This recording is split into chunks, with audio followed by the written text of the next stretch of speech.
اعوذ باللہ من الشیطان الرجیم بسم اللہ الرحمن الرحیم سورۃ الطارق مکیہ والسماء والطارق، اور قسم ہے آسمان کی، والطارق اور رات میں آنے والے کی، وما ادراک اور آپ کو کیا معلوم، مطارق رات میں آنے والا کیا ہے۔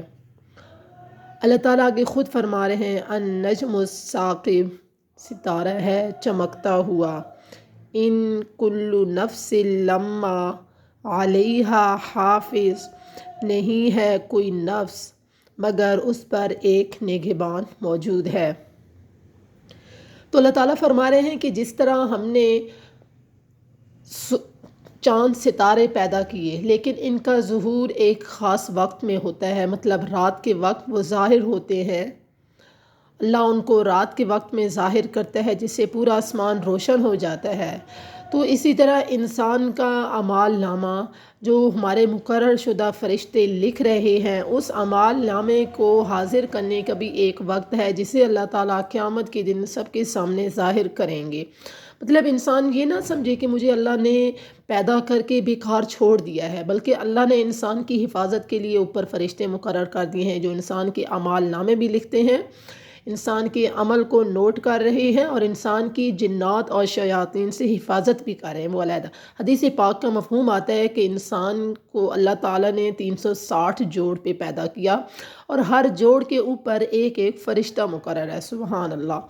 تو ہم ایسی چیز کی حفاظت کیوں نہ کریں، اسے اللہ کے حکموں میں کیوں نہ لگائیں جس کی حفاظت اللہ خود کر رہے ہیں۔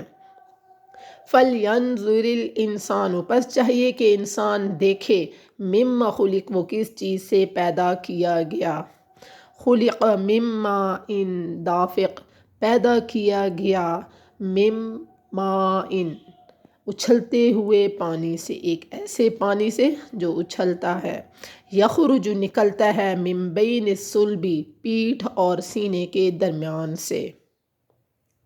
اللہ تعالیٰ انسان کو فرما رہے ہیں کہ اے انسان اپنی پیدائش کے اندر غور کر۔ انسان کی پیدائش مرد اور عورت کے ملاپ سے کی گئی، وہ پانی جو مرد اور عورت، مطلب مرد کی پیٹھ سے اور عورت کے سینے سے نکلتے ہیں۔ صدق اللہ العظیم و صدق رسولہ النبی الکریم۔